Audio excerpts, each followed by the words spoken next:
Chers auditeurs, vous écoutez Radio 22, là où les faits parlent d'eux-mêmes, pas de fioritures, que de la vérité.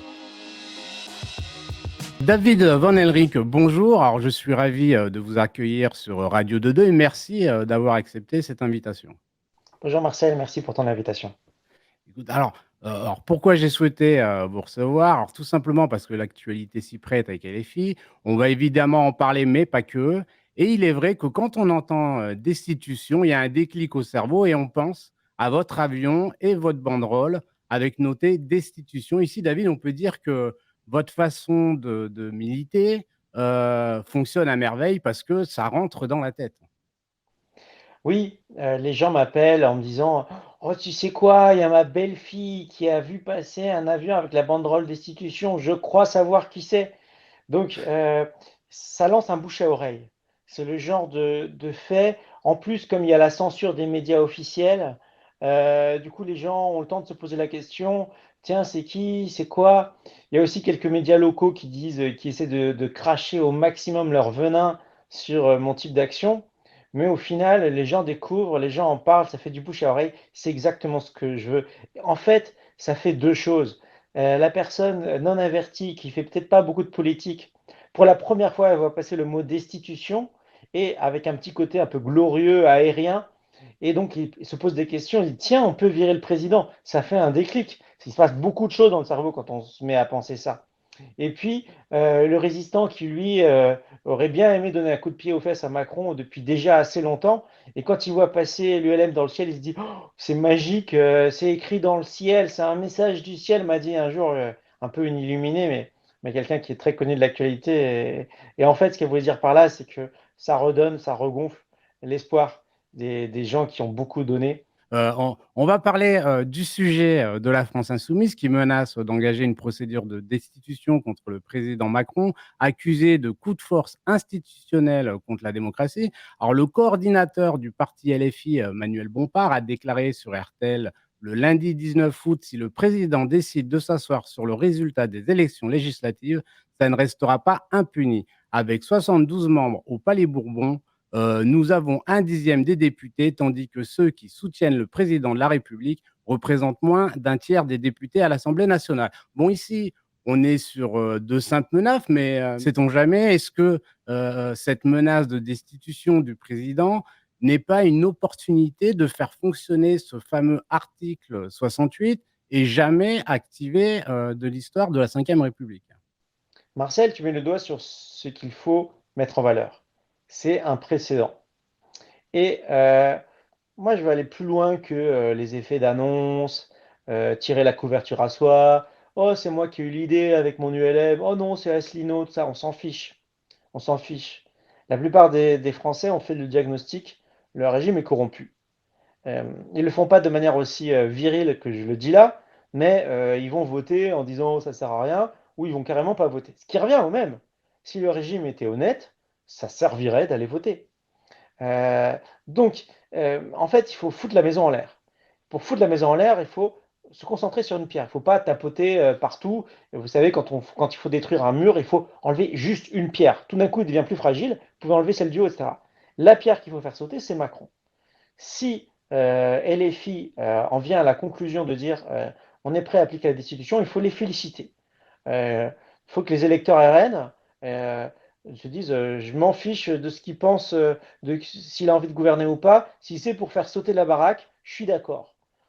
Tous les agiteurs de peur, ceux qui disent oh Marine si elle arrive au pouvoir, oh Mélenchon s'il arrive au pouvoir, non, non, non, non, non, non. De toute façon, personne peut imposer tout ce qu'il veut. Il y a Bruxelles, il y a les juges, il y a le Conseil constitutionnel. Il ne faut pas avoir peur d'un nouveau gouvernement. Moi, je n'ai pas peur de Lucie Castet. Moi, j'ai peur de Macron et de l'oligarchie. J'ai peur du système. J'ai peur. On a vu ce qu'ils ont fait, quoi. Ils ont enfermé des Français, des millions de Français pendant 2 ans. On en pense ce qu'on en veut. Il y avait beaucoup de.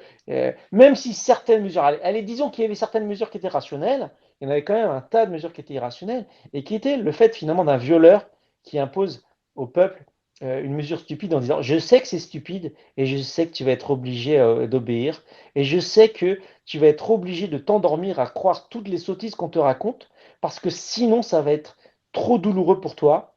Et c'est exactement, c'est pire qu'un viol du corps, c'est un viol de l'esprit. Tu vas être obligé de croire les mensonges que je te raconte, alors même que tu sais que c'est des mensonges, parce que si tu t'avouais que c'était des mensonges, tu t'avouerais que tu es un stupide qui se fait frapper et qui se fait enfermer. Donc, il faut encourager maintenant tout un tas de députés à dire nous aussi, on votera à la destitution.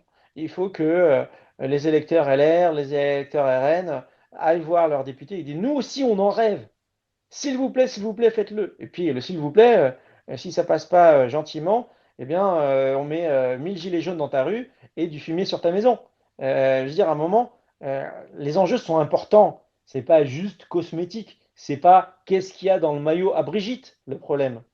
Euh, c'est pas est-ce que la paire de seins est tombée de 20 centimètres. On n'en est pas à ce niveau-là de farce. On en est à le régime a opprimé le peuple. Est-ce que le peuple veut que ça empire en continuant pareil? Ou est-ce que c'est le moment de faire s'effondrer le système corrompu?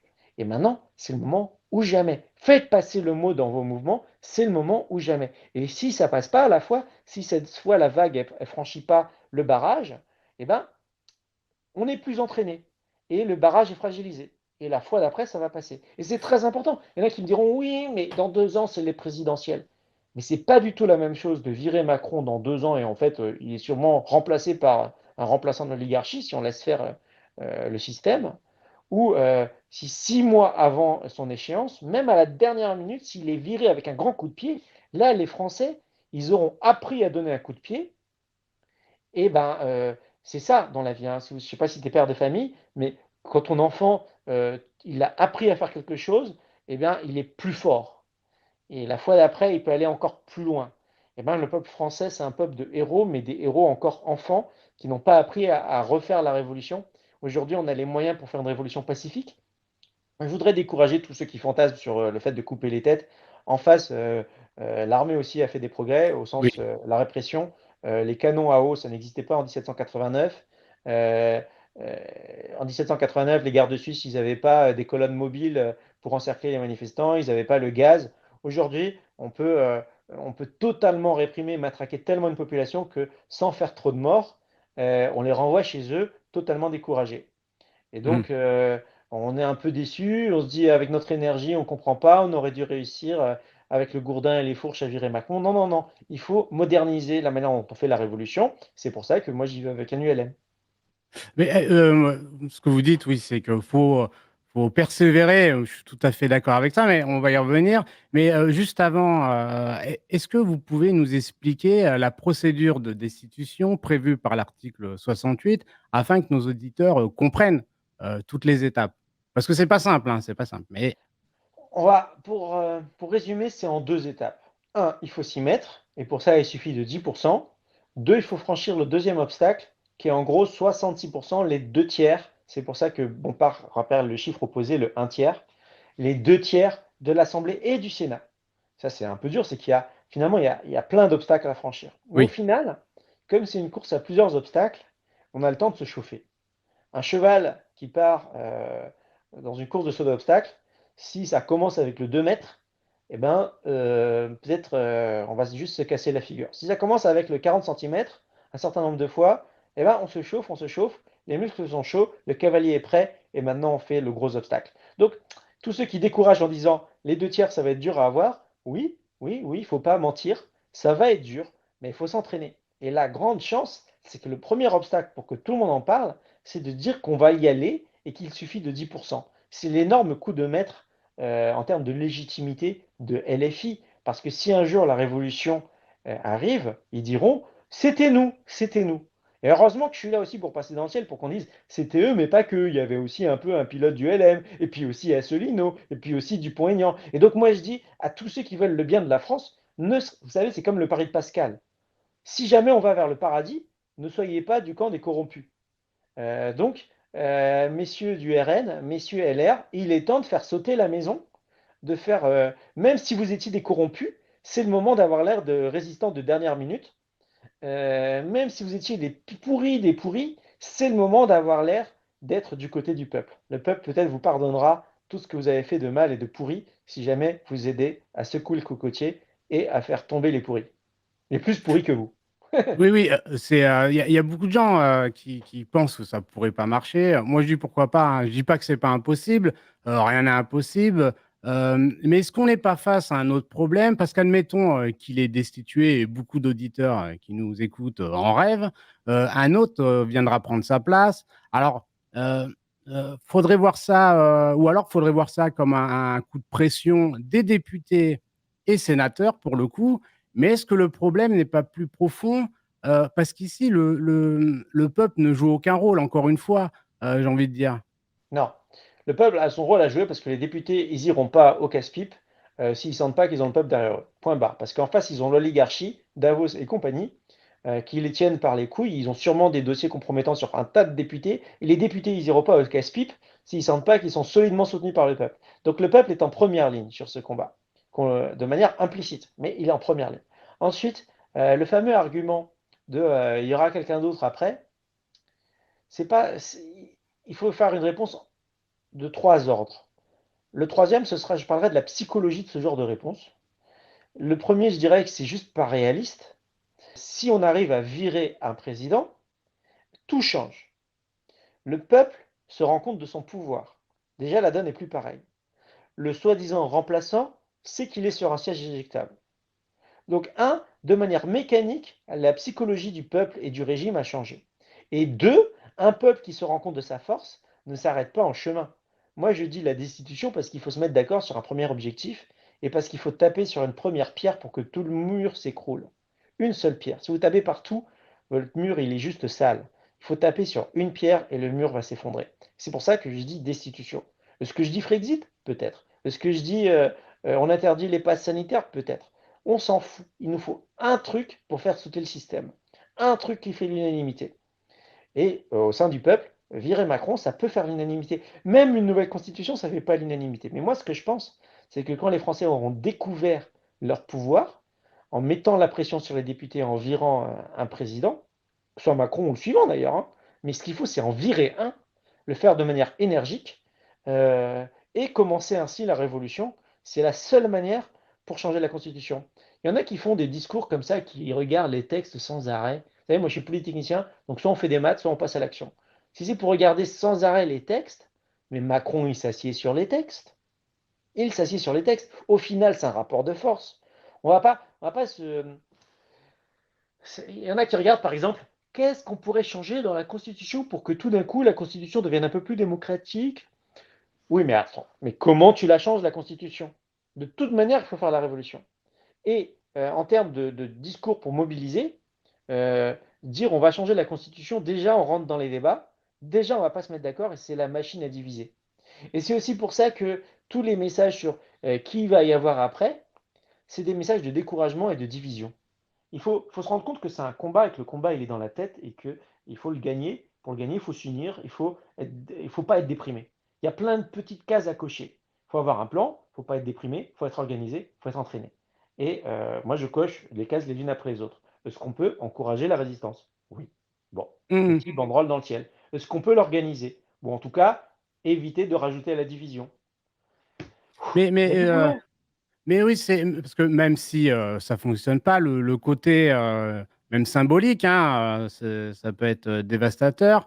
Alors, je pense que l'idée ouais, est très très bonne. Hein, virer Macron, c'est plaisant, même le prochain d'ailleurs. Mais est-ce qu'il faudrait pas justement se servir de cette idée de destitution et d'en profiter pour populariser le RIC, le référendum d'initiative citoyenne, qui est véritablement un outil pour le pouvoir au peuple?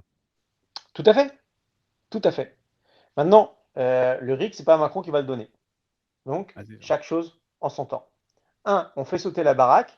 Deux, évidemment, les gens qui auront le plus d'énergie dans le mouvement destituant, ce sont les démocrates nés, les puristes. Vous savez, en 1793, il y a plein de choses qui ne se reproduiront pas, hein, parce que l'histoire, c'est pas deux fois exactement la même chose, mais on peut quand même apprendre comment les gens se comportent. Quand il y a une grosse dynamique qui se crée, les leaders, c'est les plus dynamiques. Parfois les extrémistes, mais en tout cas les plus dynamiques. Et c'est l'idée de la vague. Dans une vague, il y a le surfeur. Voilà. Qui va surfer sur la vague de la révolution? Eh bien, c'est aux démocrates, aux gens qui pensent que s'il y a des élus, il faut les contrôler de manière très stricte par le peuple. C'est à eux de prendre l'énergie, de sortir du fauteuil et d'y aller. Et il y a deux types de résistants. Le résistant de sofa qui s'est jamais motivé, probablement parce qu'il n'a pas encore assez ouvert les yeux. Et s'il est ton auditeur, eh ben, déjà, il est en train d'ouvrir les yeux. Et le résistant découragé. Parce qu'en ce moment, il n'y a pas 3 millions de gens dans les rues, ce qui veut dire que quelque part, le résistant est découragé. Mais le résistant découragé, c'est aussi un résistant aguerri. Il y est déjà allé une fois. Et donc, il y a des choses à apprendre. On est des êtres humains doués d'intelligence.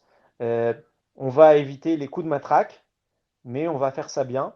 Il y en a besoin, c'est pour la France. J'ai envie de dire vive la France, vive la résistance. Et c'est pour nos enfants, bordel de merde. Moi, j'en ai pas, mais vous en avez. Et on ne veut pas leur laisser une France complètement pourrie, 10 fois plus pourrie que maintenant. La direction est catastrophique.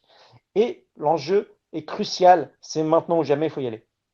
D'accord, d'accord. Alors évidemment, on se rappelle des Gilets jaunes où le RIC a été popularisé par Étienne Chouard qui milite pour l'instauration d'une démocratie directe. Alors, vous êtes sur le terrain, mais est-ce que vous avez des liens avec des groupes qui militent pour le RIC? Parce que vous aviez donné une conférence près de Dinard en Bretagne en décembre 2023, interrogé par le magazine Nexus, où vous lanciez un appel à Étienne Chouard par ces mots. J'invite Étienne Chouard, si tu regardes cette vidéo, on t'invite aux prochaines tables rondes de la démocratie. On a besoin de ton expertise car tu redonnes le courage au peuple. Est-ce que cet appel a été entendu et qu'en est-il aujourd'hui?